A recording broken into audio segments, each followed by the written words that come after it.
As the family just did our pre-ritual of Kriya, of tearing, the most immediate circle of family wears the ribbon, and that ribbon is torn, showing that with David's passing, there's an empty space, and their hearts are literally torn open.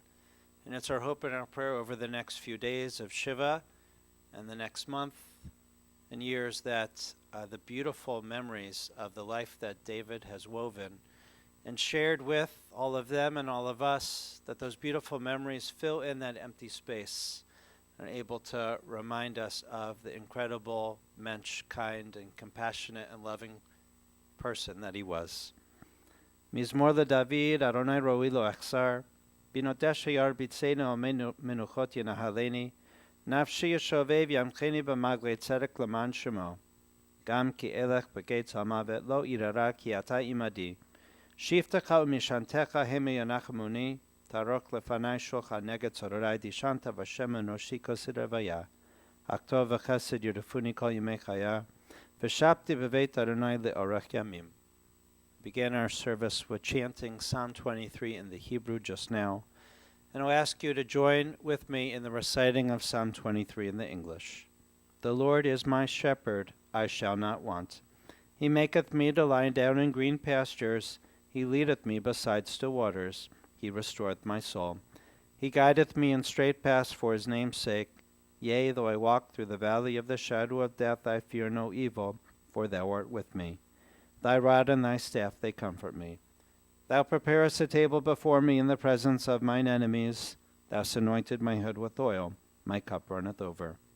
Surely goodness and mercy shall follow me all the days of my life, and I shall dwell in the house of the Lord forever. We gather here this morning to remember with love on a very bittersweet and difficult day our beloved David Don Isaac Greenis. Dave was a loving son, a loving brother, a loving husband, a loving father, a loving grandfather, a loving uncle, and loving friend. Our Bible teaches, L'kol zaman ve'et l'chol chefetz tachat hashemayim. A season is set for everything, a time for every experience under heaven. A time for planting and a time for reaping, a time for keeping and a time for discarding, a time for loving and a time for hating, a time for laughing, a time for weeping, a time for dancing and a time for wailing, a time for birthing and a time for dying, a time for speaking and a time for silence, a time for seeking and a time for losing. Our rabbis teach that the day of one's life should be more precious than the day of one's birth. And the rabbis compare our lives to that of a ship.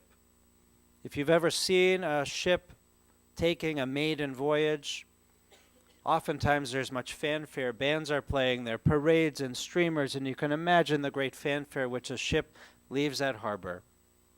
But the rabbis say, why is it time to rejoice at the beginning? No one knows what will happen to that ship, what seas and storms lay in its path, what obstacles. The rabbis say it is time to bring honor, praise, and celebrate when that ship returns home safely from its long voyage. But oftentimes ships come home to an empty port. There isn't fanfare or bands when that ship returns home, just porters to unload the cargo and the luggage and to take people on their next way. But the rabbis say it is then time to celebrate, again, because that ship has returned home safely. And so we say that when a person dies, we should rejoice and offer thanks, for he has returned home in peace. David has departed this world. He's returned home to heaven at the age of 79 years. He's left this world with a good name and in peace. He leaves behind his beloved wife, his partner, his best friend of more than 57 years, you, Marcia, the apples of his eye, his children, Elaine and Steve, Stacy and Craig, Richard and Jen, the diamonds in his crown, his grandchildren, Alex, Carly, Ryan, Hannah and Braden, his siblings Arlene and Robert, Paul and Lynn, Linda and Ray, adoring nieces and nephews and friends. David now joins his parents, Sylvia and Harry, in their eternal home in heaven. The family has some very special tributes that they've prepared for this day to say goodbye to Dave. I'd like to first call upon his three children. Each of them will speak. First Elaine, and then Stacy, and then Richard.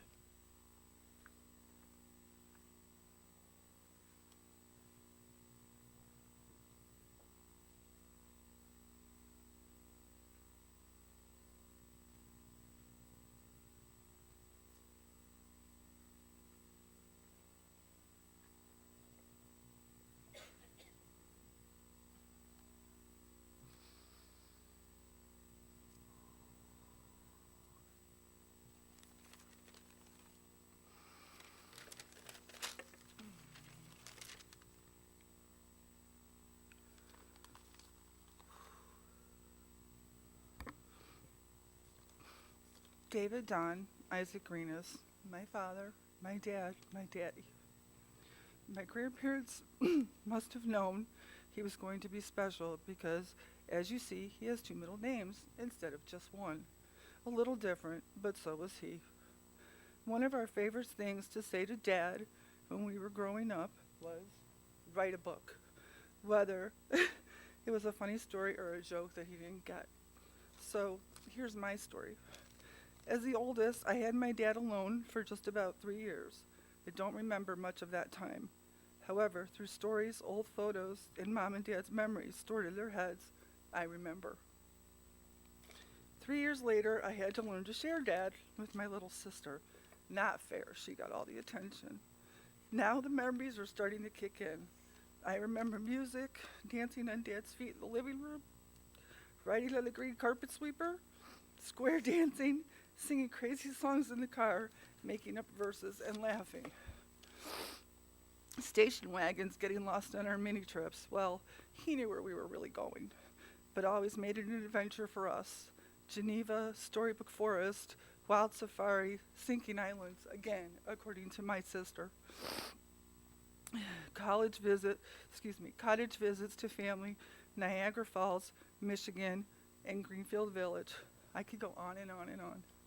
One of my favorite things was when Dad, just Dad, not Mom, took Stacy and I to see the Jackson 5 and the Osmonds at the Front Row Theater. It was our date with Daddy. Excuse me. As I get older, it became more apparent that he was gone Monday through Friday, and that was the nature of the record business. Missing him, I always knew I could talk to him on the phone when Mom let me. And then magically, he would show back up in the van on the weekend. Friday night dinner, Sunday breakfast, early suppers on Sunday, pack and leave again. Sandusky, Fort Wayne, Toledo, etc. Another weekly adventure for him, another week passed for me, then Friday again.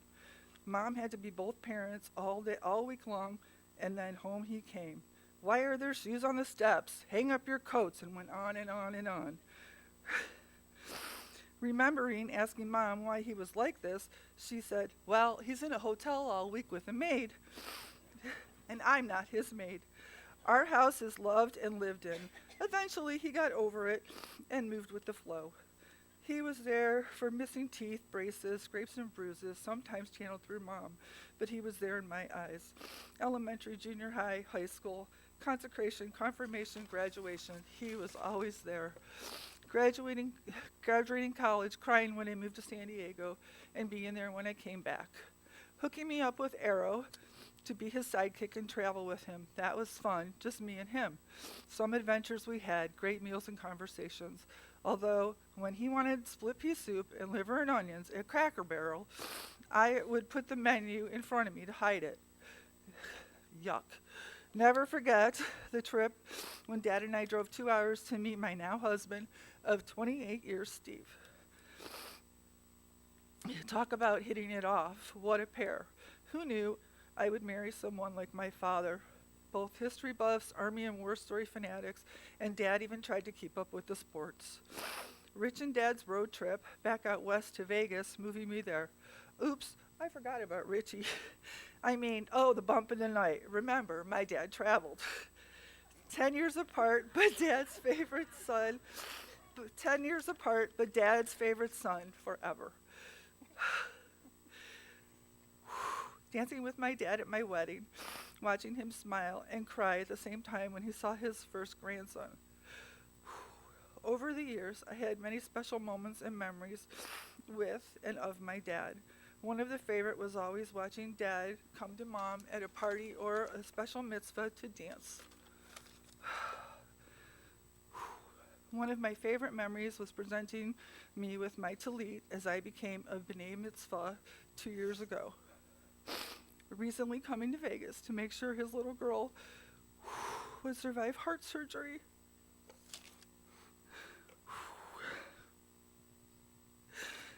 As I said goodbye to him from the hospital bed, and he kissed me on the forehead, I didn't know that that would be the last time I would see him.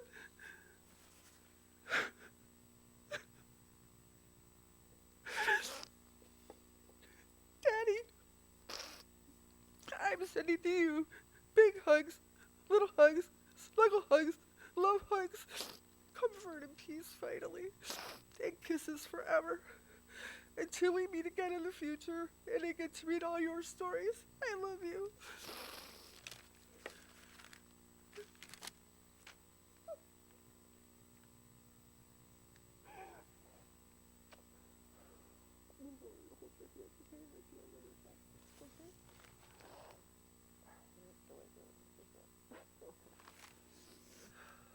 Go ahead.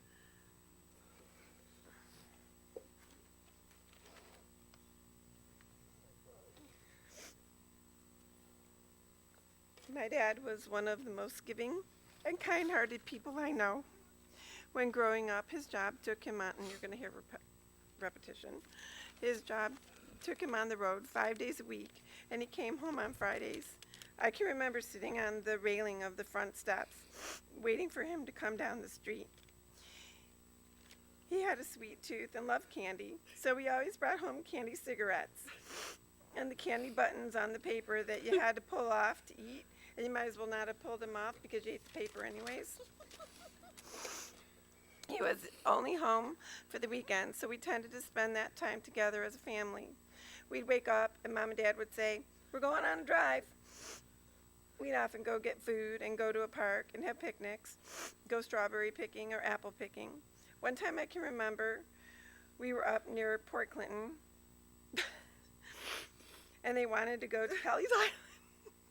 That was a really good memory. I was only young in elementary school. They had Kelly's Island.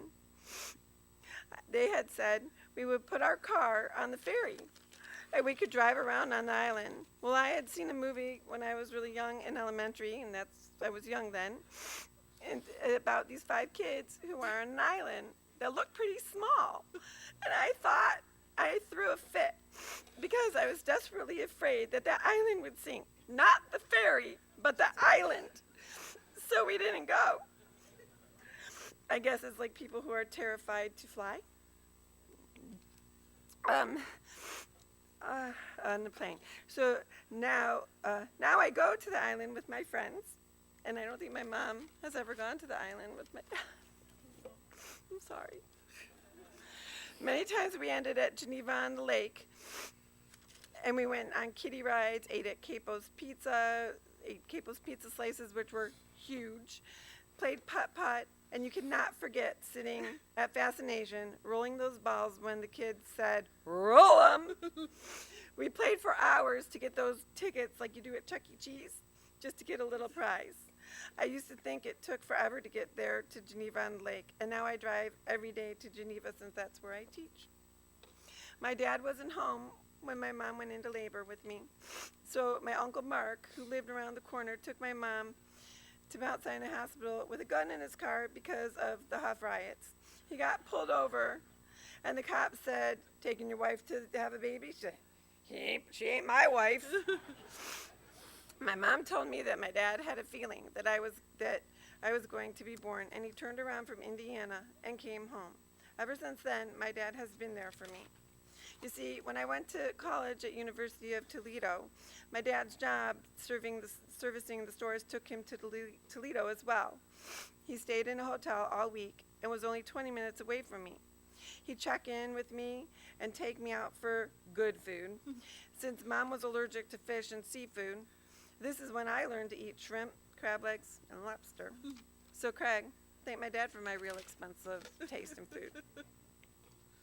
It was great for Dad, though, because he didn't have to pay a dime. He had an expense account and a coupon book, so basically we ate for free.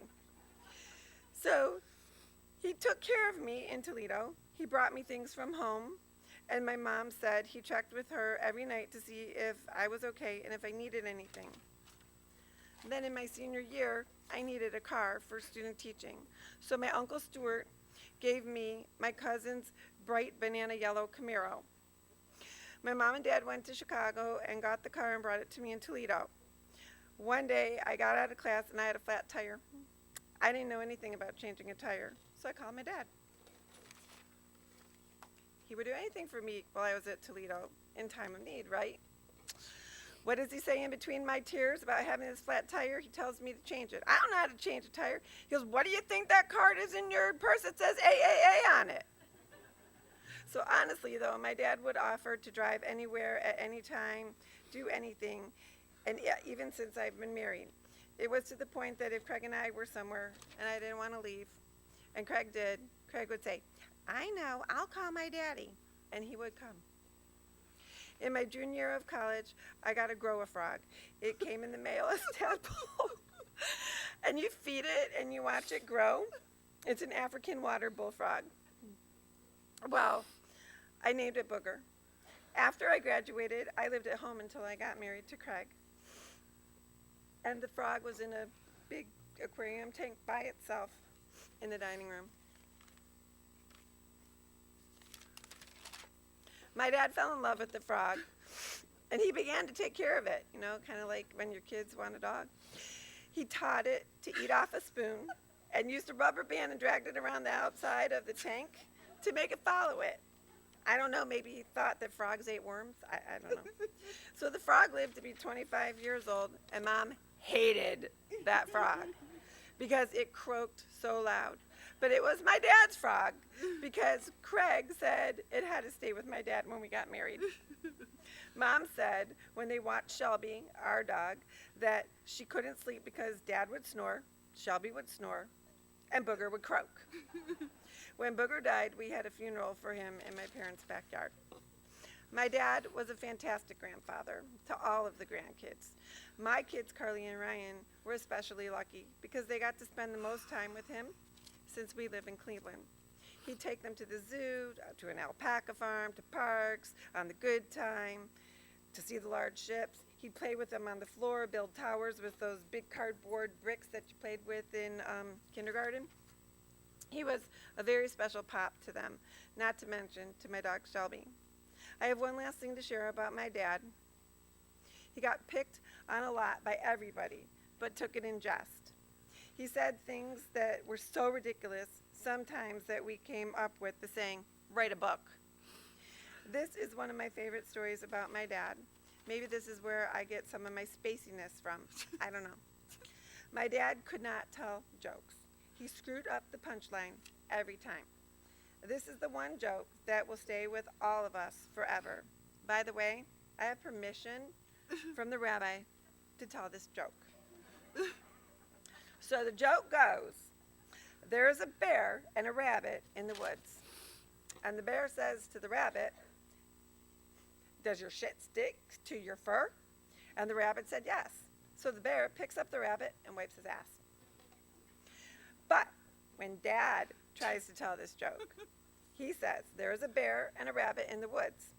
And the bear says to the rabbit, does your shit stick to the toilet paper? So with that, Dad, I love you so much. I'm going to miss you so much. I'm glad you're at peace. I'm glad you're not hurting. I'm glad you're not in pain. And I'm so glad I was there to hold your hand. I love you.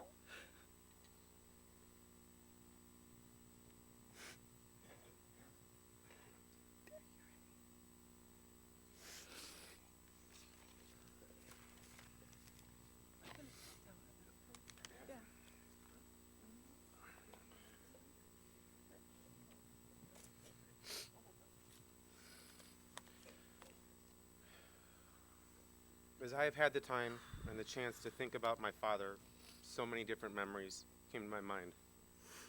I went back and forth on whether to speak with the friends and the family on what has crossed my mind.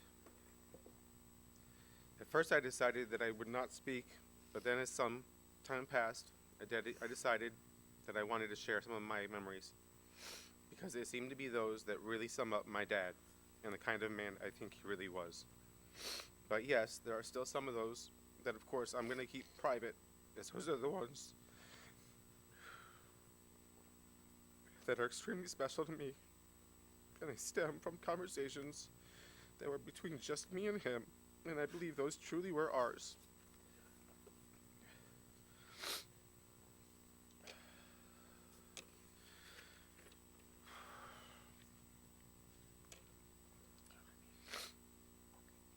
One of my first vivid memories that I have of my dad has to be when I was about 3 years old. I remember the special days of the week during the summer, and yes, those were the weekends, because that's when he was home. And we would go to the swimming pool with us. I really wasn't big enough to go into the big pool alone, so he would take me in, and for the first 10 minutes or so, he would let me use his legs as a slide to get comfortable with the temperature of the water. He would sit on the side of the pool with his legs in the water, and I would initially sit on his lap and just slide in the water, and I repeated this again and again and again. I now know how annoying this probably must have been, but I don't think he ever said no when I asked. My dad and I used to often go to work together when I was a kid. Well, he let me go work with him. Saturday morning ritual was always the same. Get up, get dressed, and get out. That meant that we had our time to go to Amy Joy Donuts. I was always allowed to get the donut of my choice, no matter what size or how much it cost. And he always let me get my large orange juice. And then he would always let me have some of his coffee. I really didn't like it. But I always took some of it because I thought it was special, just the fact that he was sharing it with me. As I grew older, he did a bunch of other activities with me, including Indian guides. I was amazed he had the secret powder to make the fire in our fireplace turn all sorts of colors. And he, to this day, he has never shared that secret with me. I know what to tell you. Somehow, he helped to instill a sense of Judaism in me, even though he wasn't raised that way. I think it came from watching him at the high holidays, participating, even though he never really got it correct. It was just his effort that he put in trying to participate. When Dad and I argued, it happened a lot. Sometimes I just needed to get away from each other to cool off. Some of those times I went on long walks around the block in 2 feet of snow just to get away. But I never worried because I always knew that he loved me, no matter how angry he was at me.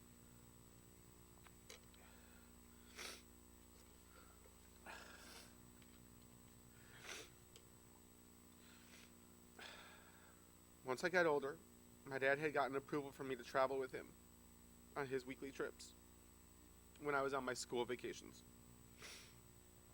These were special times. He drove, I navigated. We never got lost. He taught me well. Turn left at Burger King. Turn right at the second stop sign. Keep going to the next light. Turn right at McDonald's. It's not often a kid gets a chance to go on road trips alone with his father. Father and son, special times. There's one trip that stands out significantly to me. Punxsutawney, Pennsylvania. No groundhog, but there was a very nasty motel that we were supposed to spend several nights in. When we walked in and saw how bad the room really was, I remember Dad saying to me that if we worked really hard getting the work done the next day, we'd only have to stay in this place one night. I don't think I've ever worked that hard before in my life, nor do I think my father has either. Next night, much nicer hotel and a big steak dinner. For free. For free.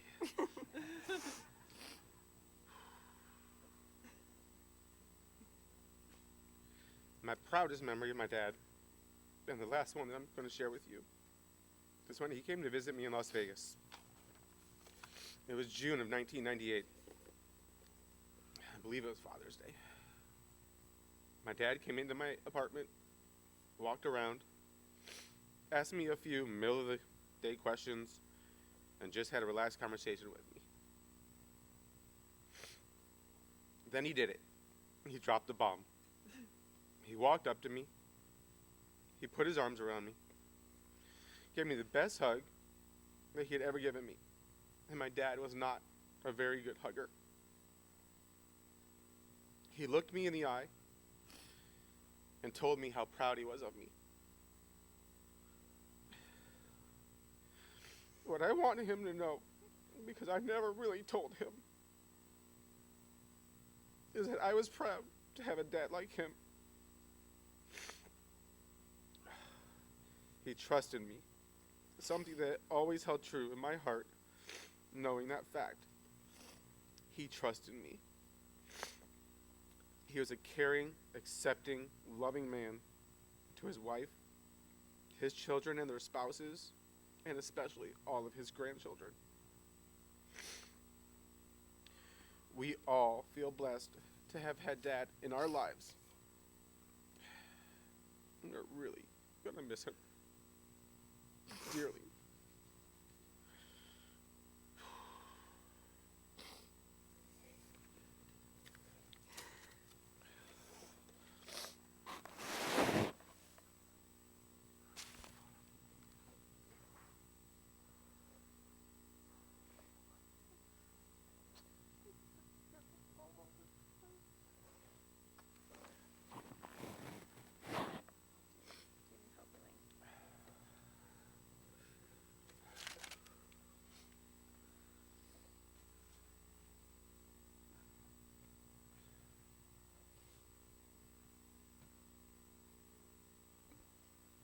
Now we call up Dave's brother, Paul.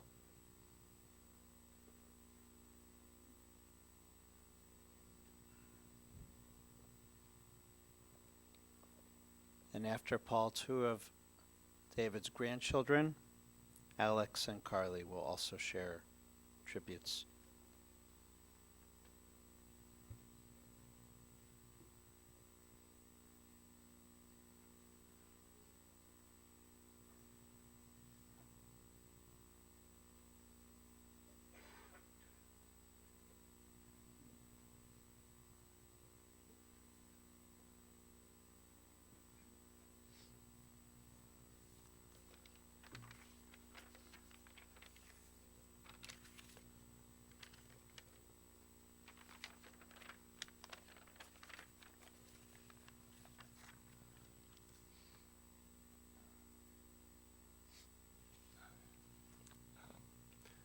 We've heard a lot of words today from the family, and I'm just going to try and summarize some of the feelings that we've had, and I will try and keep it short.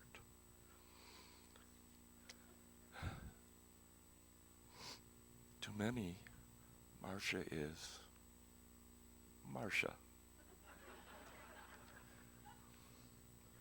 But to me, she is my sister. And although I am the Floridian of the flock, I love you, Marcia, for who you are, and loving my brother for all of eternity. When my travels would take me near Cleveland, I would always try to see family. For family is everything, and everything is family. David, a great, kind, yet gentle man to all. a great husband to Marcia, a great father to Elaine and Steve, to Stacy and Greg, to Richard and Jen, a great grandfather to many, and most of all, a great brother to me. You will be missed, but never forgotten. A sense of humor so endearing. A sense of direction spot on. And your sense of love boundless.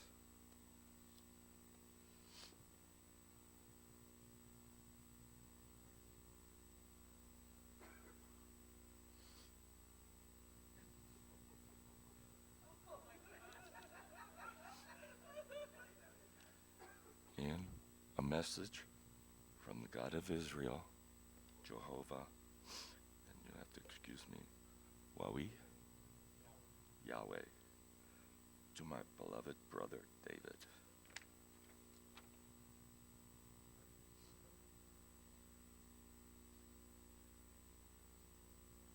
It's a beautiful day in our neighborhood. A beautiful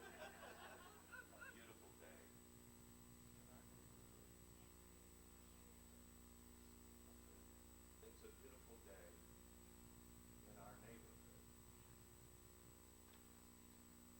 It's a beautiful day in our neighborhood. So won't you be our neighbor forever?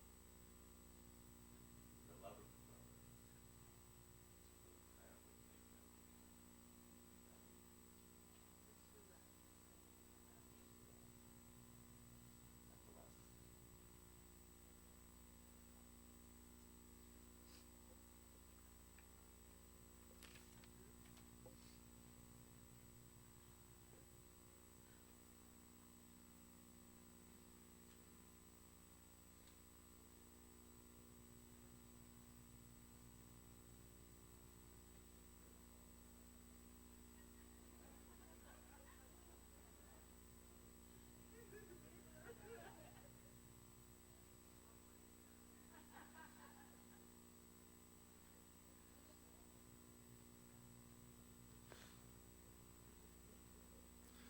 Hello. I would like to thank everyone for coming. You were all a very special part of my grandfather's life.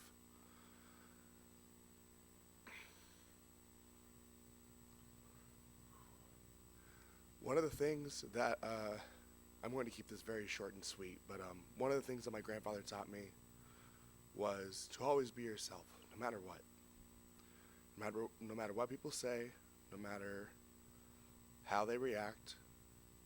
Always be yourself, be kind to others. So I've always took that with stride. I've always tried to impart that upon in my life. So I wouldn't be the person I am today without him. And I don't think anyone here would be who they are today without him. So, thank you.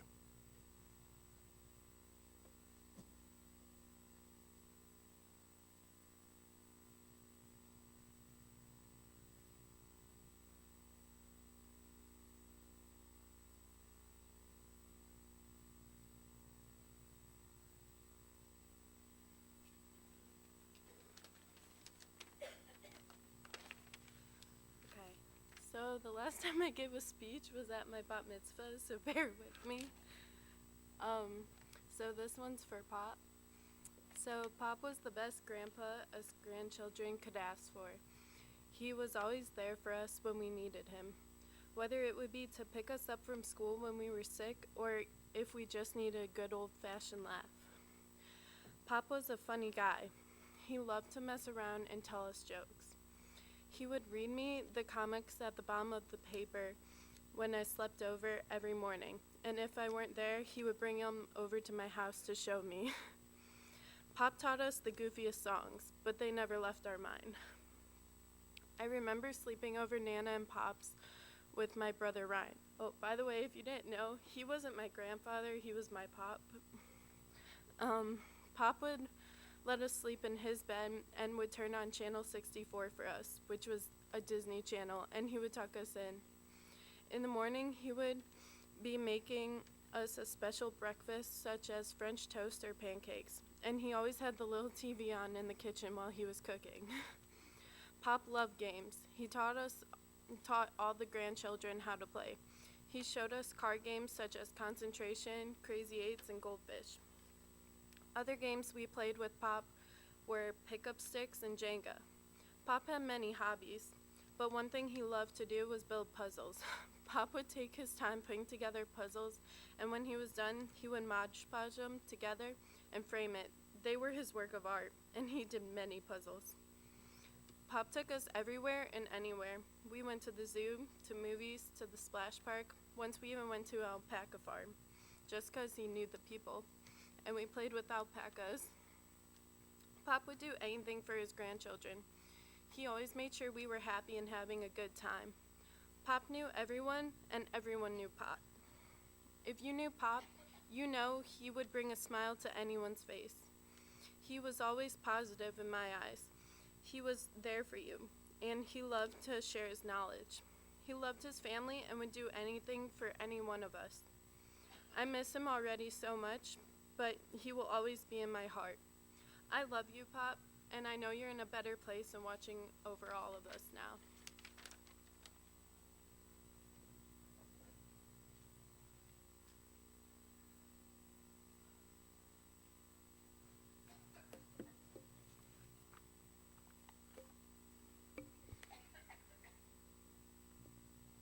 It's hard to follow such incredible family tributes, and I have to tell you, when we met as a family the other night, I think I scheduled 1 hour. I was there for 2 hours, and we were going on and on and on with amazing, beautiful memories and stories about David. So if you'll forgive me, I want to share just a couple of nuggets and really essential parts about Dave, just to share a few more words. He'd do anything for you. Selfless and funny, kind, smart, and considerate. Loved by everyone, he didn't meet a person that didn't become a friend. He was a kibitzer, always talking. You'd call him Gabby, because he never stopped talking.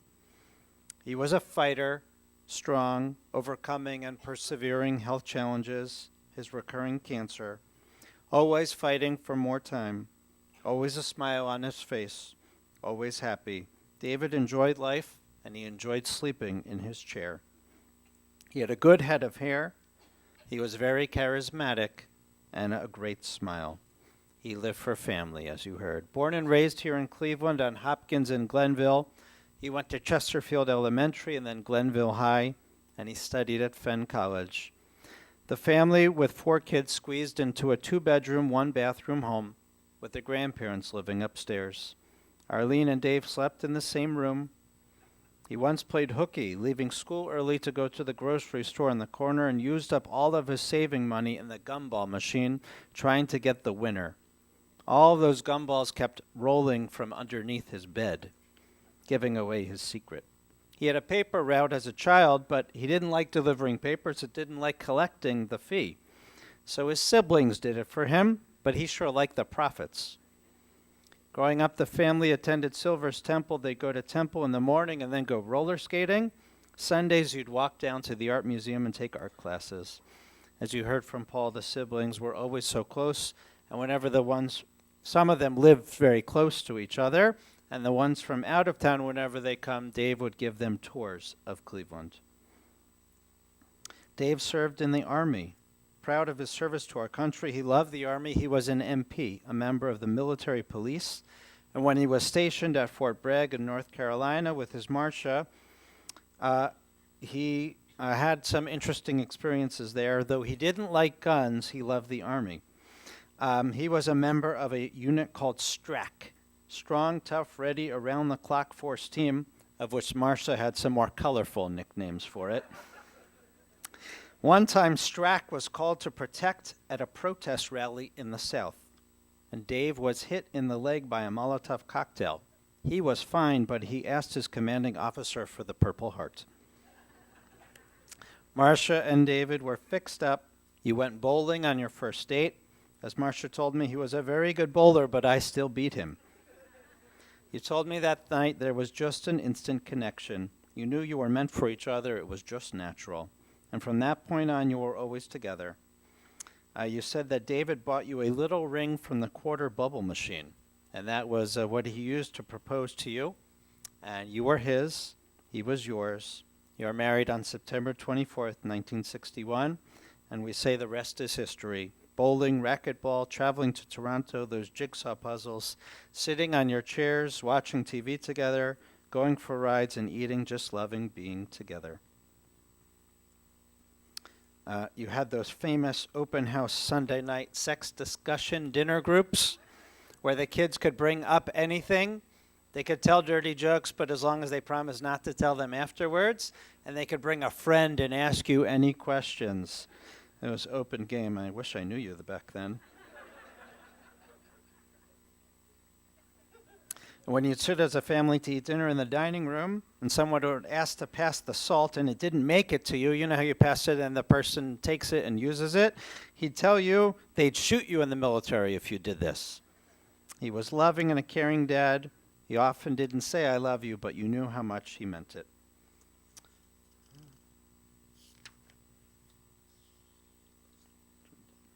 In his retired life, David had his routine: Mondays going out with Sandy for dinner and a movie, Thursdays with the Romeo group, retired old men who eat out. He'd go fishing with Bob Marks, and of course, Marcia is allergic to fish, so Bob got all the fish. With Marcia, he'd watch TV. The morning would begin with the Weather Channel. He'd make you both coffee. He'd read every word of the newspaper and then read it aloud to you. You'd have breakfast together, watching with Ryan and Kelly, lunch with the news, heat of the night in the afternoon, and then Jeopardy at night. And you enjoyed that minute movie package together. He knew everything about Cleveland, loved musicals, and loved music, as you said. He loved to eat. He never missed a meal, but somehow never gained weight. In addition to working in the music business for Arrow, as you heard, he had a one-day-a-week job. He worked Saturdays at Chesterland Hardware, and though he couldn't tell a nut or a bolt or a screw from each other, he had a great time working at that hardware store. And you know, the last few years, he was a shuttle driver for motor cars. He walked in and he said, when is the shuttle driver quitting? And they basically handed him the job, and it was a job that he loved. He just loved driving people around and getting to know them and kibitzing. He'd give tours of Cleveland as he was driving them after they dropped their car off for a service and making their way to work or home, giving them history lessons. And he loved driving people for those performances at Kane Park. Of course, he loved meeting people. He was a kibitzer. These last few days, you encircled Dave with love, holding his hand, making sure he had the best care, never leaving his side. All of you in town and Elaine over the phone, making him laugh, telling old and new stories, and just telling him, I love you. You should surely know how much David loved each of you. I am certain that he knew how much you loved him. We can say that he is no longer suffering. He's at peace. May his name always bring blessings, and we say, Amen.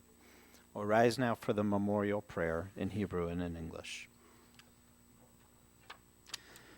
El mare rachamim shochen bamromim המסמנו כנכונה תחת כנפי השכינה במעלות קדושים וטהורים כזורק כי המזהירים אל נשמת דוד יצחק בן הרשל שלח לעולמו בגן עדן תהא מנוחתו ענה ברחמים אז תראה בסתר כנפיך לעולמים וצרור בצרוכם את נשמתו אדוני ונחלתו וינוק בשלום על משכבו ונאמר Amen. Exalted, compassionate God, grant infinite rest in your sheltering presence among the holy and pure, to the soul of our beloved David Don Isaac Greenis, who has gone to his eternal home. Merciful One, we ask that our loved one find perfect peace in your eternal embrace. May he merit the reward of living a good and righteous life. May his soul be bound up in the bond of eternal life. May he rest in peace. And we say, Amen. Please be seated. Immediately following the service, interment burial will take place at Mount Olive Cemetery. Following burial, the family will receive friends at the home, 3590 North Cliff Road in University Heights. And they'll be sitting Shiva today until 9 p.m. We will have an evening minion service approximately around 7 p.m. tonight. The family's also sitting Friday, tomorrow from 1 to 5. And those who'd like to donate in Dave's memory can do so to the American Heart Society or the American Cancer Society.